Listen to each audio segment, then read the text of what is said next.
Long ago, the world had become filled with wickedness. People no longer cared about doing what was right. Violence and selfishness spread everywhere, and the earth was no longer as good as it had once been. But among all the people, there was one man who was different.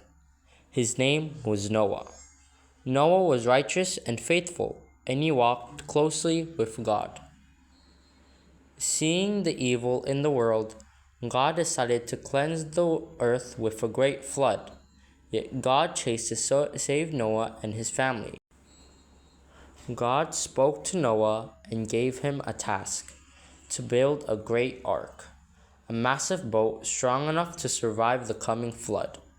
Noah was also told to bring his family and two of every kind of animal in the ark to keep them safe. Even though no one had ever seen such a flood before, Noah obeyed. Day after day he worked on the ark.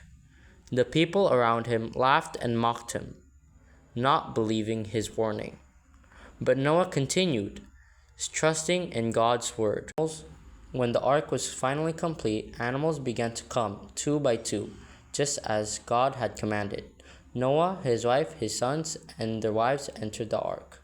Then the doors were shut. Soon the rain began to fall. It poured for 40 days and 40 nights. The waters rose higher and higher until they covered the entire earth.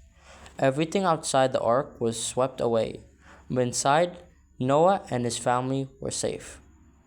After many days, the rain stopped, and the waters slowly began to go down. The ark came to rest on a mountain. Noah sent out a bird to see if the land had dried. At last, the bird returned with an olive leaf, a sign that life was returning to the earth.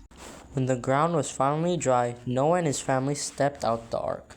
They gave thanks to God for protecting them through the flood. Then God made a promise. Never again would he destroy the whole earth with a flood. As a sign of this promise, God placed a rainbow in the sky. And so, the story of Noah reminds us of faith, obedience, and hope, even in the midst of great trials.